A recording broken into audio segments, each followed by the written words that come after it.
I'm ready to start remeshing my sculpture, and I've run into another big problem. And this is a tweak that we need to make to the underlying structure so that I'm able to produce, if you will, a remeshed sculpture that's really workable. So here's my block out. We've been looking at this for a while, and I'm ready to start remeshing it. So just a little tour here, nothing too different than what we've seen before. If we remesh it, let's just go into our sculpting engine, go into sculpt mode. Here's our remesh tools. Let's just see what the result is, okay? Now when I'm looking at this, there's some things in here that I can immediately see are gonna be a problem for me. And if you look at this, this is gonna be kind of an issue for me when it comes to sculpting. This overhang that the remeshing tool creates from the shoulder blades is producing a lot of unwanted geometry. Now what's important in here is that we have an indication of where this, see, that's what I'm talking about. See how it creates this little kind of this wormhole through? That's because there's a little gap between the plane or the rectangle that creates the shoulder blade and the cylinders that create the arm itself.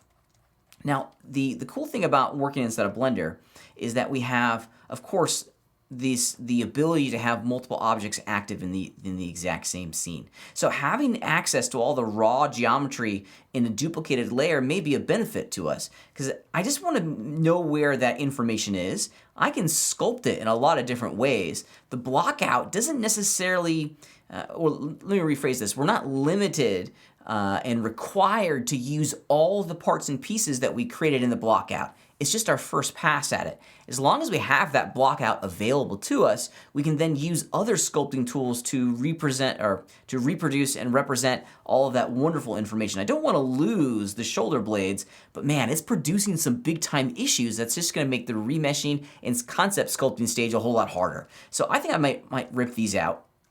In addition, before I do this, let me show you one other big problem that we're running into. The moment that I remesh, look at how the arm and the belly of my bear begin to change in this transition between these two elements, and specifically all of this under here.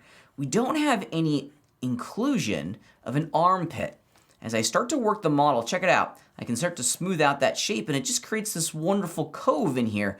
But I want to create a crease, a fold. I want to have the illusion that there is a tube coming down from the arm that then is pressed against the belly of the bear itself. So I need to have the ability in here to very quickly create an armpit. Okay, and I don't have that because right now the cylinder that represents the belly is so close to the cylinder that creates the arm that I'm not getting any separation between them. I want some separation. I then can go in with my sculpting tools and very quickly and easily create those creases and the illusion of mass that I'm after. Same goes with back here. Look at this. If I start to smooth this out here, it's getting very difficult for me to go in and create the illusion of a leg that's attached here and then a belly that's pressed up against it. Remember, these are two different structures. We have a leg and then we have a belly, and that leg is kind of glued to the outside. There should be a natural crease and fold in there that will help us create that belly. Okay, and specifically the illusion of an armpit. So I need to go in and start working with the pits here. And I think my solution is going to be kind of an odd one. Let me show you what I'm talking about. And this is kind of the benefit of having all of this information right here in Blender. I'm going to duplicate my block out shape. This is going to be kind of like my template. This is the master model that's going to include all of the raw, basic, simple shapes. It's not going to be the one that I remesh. So let's go over. Let's just do it real fast. I'm going to go into object mode. Got my object selected. Now, before I go any further, let's zero out all of our, let's apply all of our transforms. There we go.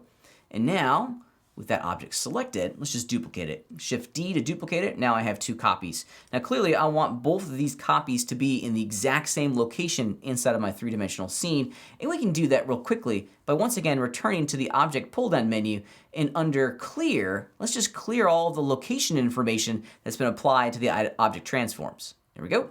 And now we have two objects that are in the exact same location inside of my three-dimensional scene. Now the block out one, that's going to be my master. I'm going to turn the visibility of that layer off so I don't mess it up. And then on this other one, let's just call this concept sculpt. This is a good practice to get into. In case we ever mess up, we always have our basic block out object still available to us inside of the scene itself.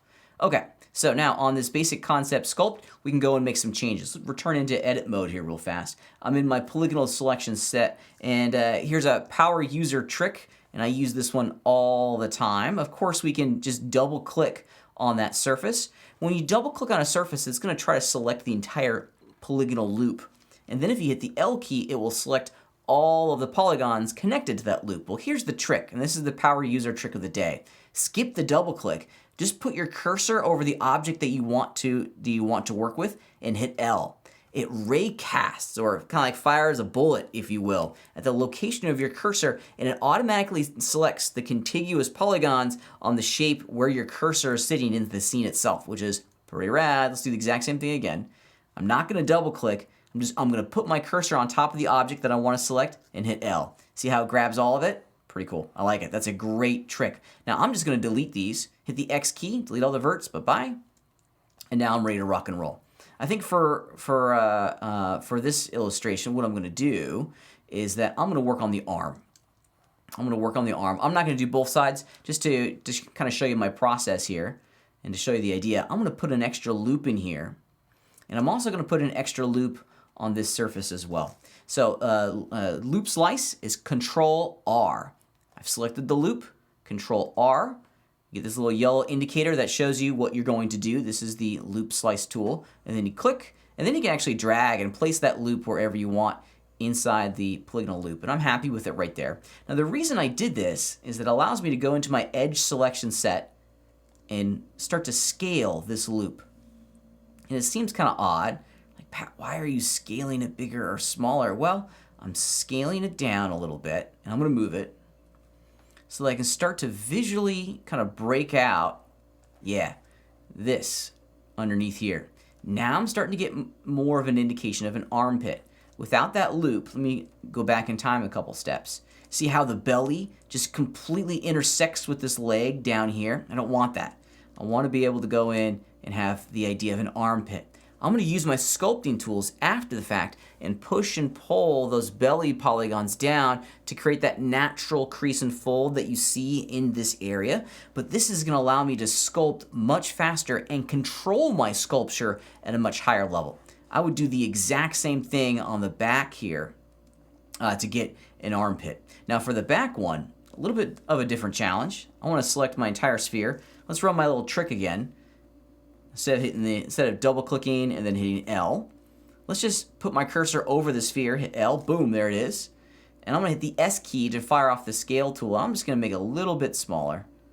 You know what? I'm gonna escape out of here and cancel that command. I think for this one, I'm just gonna scale it along the Z axis.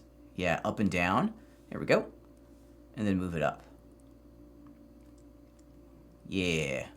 Same thing. Okay, I gotta fix that. Let's fix that real fast. That polygon is huge. Okay, with the move tool still active, we can kind of put that right in there. Yeah, there we go. Not so bad. I like that. Now what it does is it makes this bear look a little bit more lean, a little bit more muscular. And that's okay for the remeshing stage only. Naturally, I'm gonna go in and I'm gonna start to use my sculpting tools to add that mass back in there. If we turn on a block out layer, you can see how far I've gone here.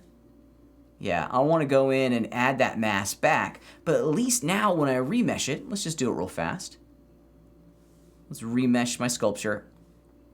Yeah, at least now I have a transition between these sculptural planes that I can control. I'm no longer being forced down a very specific sculpting path based by what the information from the remeshing tools are giving us. Now I can go in and hand place and sculpt where I want those armpits to go, how I want the mass to be folding around the legs and the arms to create those wonderful creases and folds inside the sculpture itself. So when you block out your sculpture, try to be as close to the mass as you want.